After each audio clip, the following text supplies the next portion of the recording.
આપણા મેંદુવડા ડોનટ એકદમ સરસ રીતના તૈયાર થઈ ગયા છે. મારી પાસે લાલ ચટણી તૈયાર જ હતી, તો આપણે આ 3 રીતના પ્રેઝન્ટેશન કર્યું છે. આ બધી રીતના ખાવામાં બહુ જ સરસ લાગે અને એક ખોલીને પણ જોઈએ તો ખબર.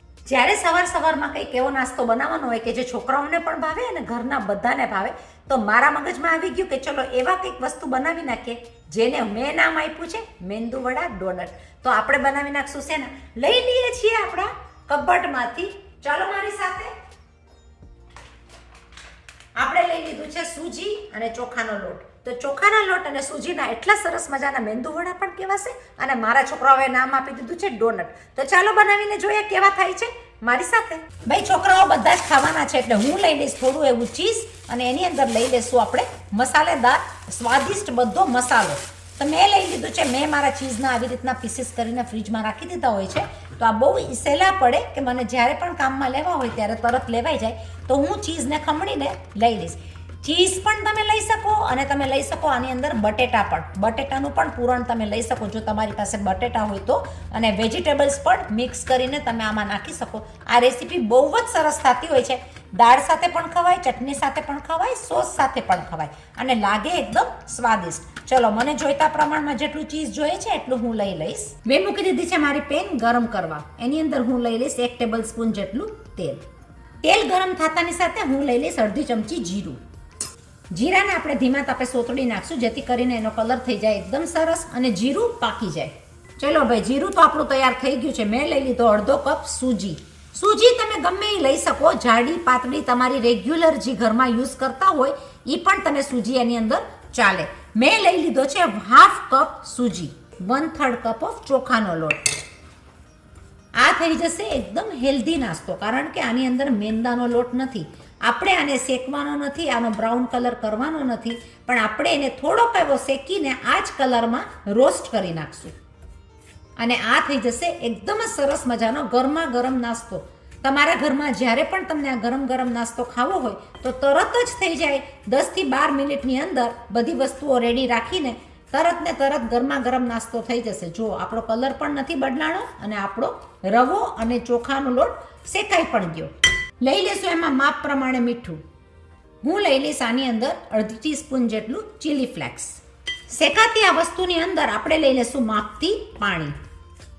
અંદાજે 1 કપ લોટની અંદર હું સામે લઈ લઈશ 1 કપ પાણી. મેં લઈ લીધું છે થોડું લુકવોર્મ પાણી.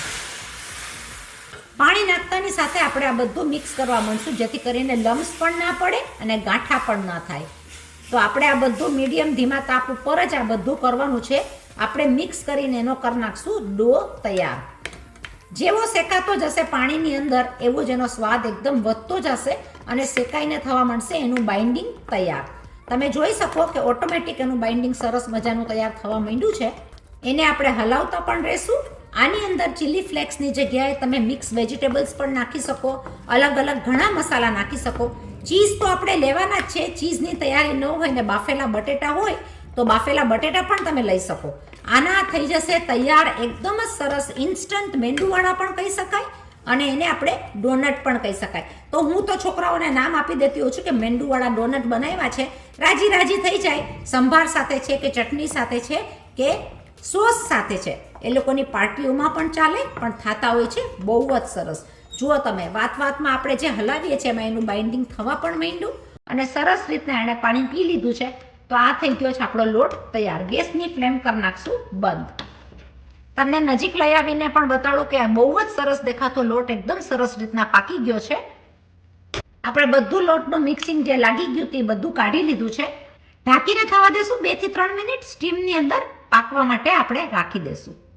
2-3 મિનિટ બાદ આપણે ખોલીને જોઈ લઈશું કે આપણે સ્ટીમમાં બહુ સરસ રીતના પાકી ગયું છે. આપણે એને લઈ લઈશું આપણી થાળીની અંદર. મેં મૂકી દીધું છે કડાઈની અંદર થવા માટે ગરમ તેલ, કારણ કે મને થોડું ગરમ પણ તેલ જોશે, પણ આપણે એને પકાવશું મીડિયમ તાપ ઉપર. લઈ લઈશું મારો તેલવાળો હાથ. આપણા થયેલા પૂરણમાં હું લઈ લઈશ 2 થી 3 ટેબલ સ્પૂન જેટલું ચીઝ. તમારા ઘરમાં જેટલું છોકરાઓને ભાવતો એ રીતના તમે એડ કરી શકો. મીઠું તો આપણે નાખી જ દીધું છે. હવે આને મસળવાનું છે કે ક્રેક ના પડે, તૂટે નહીં અને આપણા મેંદુ વડા કયો કે ડોનટ કયો, એકદમ જ સરસ રીતના થઈ જાય. આપણે લેતા જશું થોડો એવો તેલવાળો હાથ.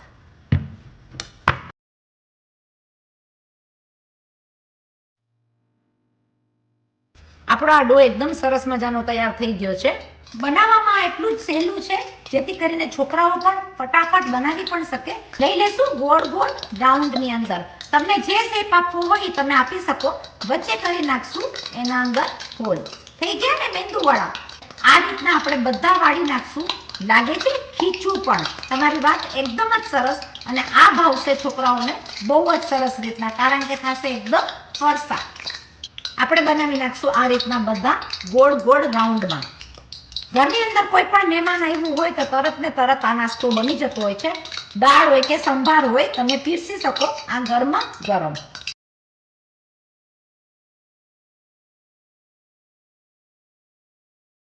તમે જોઈ શકો કે રાઉન્ડ બોલ્સ આપણા બહુ સરસ રીતના તૈયાર થઈ ગયા છે રેડી કરીને. ખીચું પણ આપણે આ રીતના જ બનાવતા હોય છે એટલે બહુ જ સહેલા પડે બનાવીને રાખીને ગરમા ગરમ તળવામાં. આપણો બાફેલો લોટ હોવાથી અને કૂણવાના હિસાબે આમાં ક્રેક પણ નહીં પડે. એકદમ જ લીસી રીતના તૈયાર થશે આપણા રાઉન્ડ.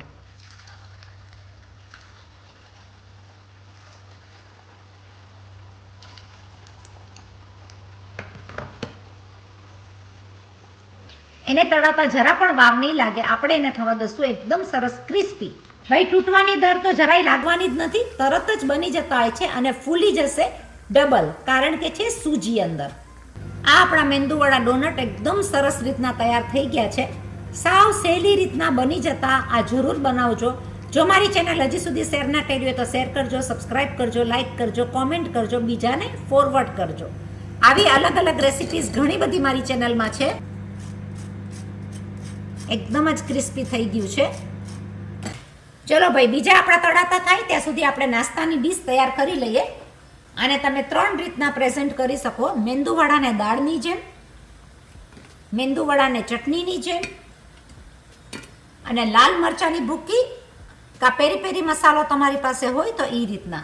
આપણે લઈ લેશું પહેલો પેરી પેરી મસાલો તો નહીં, પણ લાલ મરચાની ભૂકી અને થોડું એવું નિમક નાખીને મસાલાવાળું.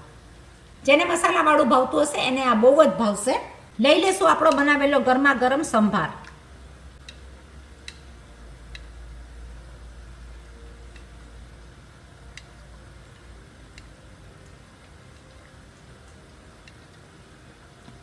આ બની ગયો છે આપણો સંભારવાળા મેંદુવડાની જેમ ડોનટ. પણ તાત્કાલિક બની જાય એવા અને રવાના, જેથી કરીને મેંદાનો લોટ પણ નથી તો બનશે હેલ્ધી પણ. લઈ શકો આની સાથે મસ્ત મજાની લાલ ચટણી, નહીતર ટમેટા સોસ.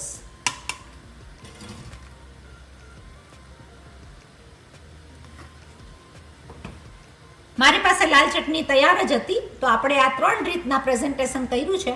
આ બધી રીતના ખાવામાં બહુ જ સરસ લાગે અને એક ખોલીને પણ જોઈએ તો ખબર પડે કે કેટલું ક્રિસ્પી છે. તો આમાં જ તમને ખબર પડી જશે કે એકદમ જ ક્રિસ્પી પણ છે. ગરમા ગરમ આ વસ્તુ ખાવાની મજા જ ઓર આવે છે. જરૂર બનાવજો. સહેલી રીતના, સિમ્પલ રીતના તરત જ બની જતું હોય છે. ચલો જોઈ જોઈએ આપણો બીજો ઘાણવો નાખેલો કેટલી રીતના અને કેવી રીતના પ્રિપેર થઈ ગયો છે. તો આપણે જોઈ શકીએ કે આ તો તરત જ થઈ ગયું છે. આને તૂટવાની તો ડર લાગવાની નથી, એટલે તમે કોઈને પણ આપી શકો તળવા માટે. બીજા જારામાં પણ લેવાની જરૂર નથી, કારણ કે જરા પણ તેલ પીધેલા થતા નથી. ગરમા ગરમ મેંદુવડા ડોનટ આપણે કાઢી લઈશું આપણા તાવડામાંથી. તમે બનાવતા બનાવતા થાકી જશો. માણસો ખાતા ખાતા મન નહીં ભરાય એટલો સરસ મજાનો આ નાસ્તો તૈયાર થાય છે. તો બનાવજો જરૂર. બની ગયા પછી કહેવાય છે ને કે આપણે ખુદને પોતાને ટ્રીટ આપવી જોઈએ. તો આપણા આ મેંદુવડા એટલા સરસ થયા છે કે આપણે ચાખીને જોઈએ કે મેંદુવડા ડોનટ કેવા લાગે છે.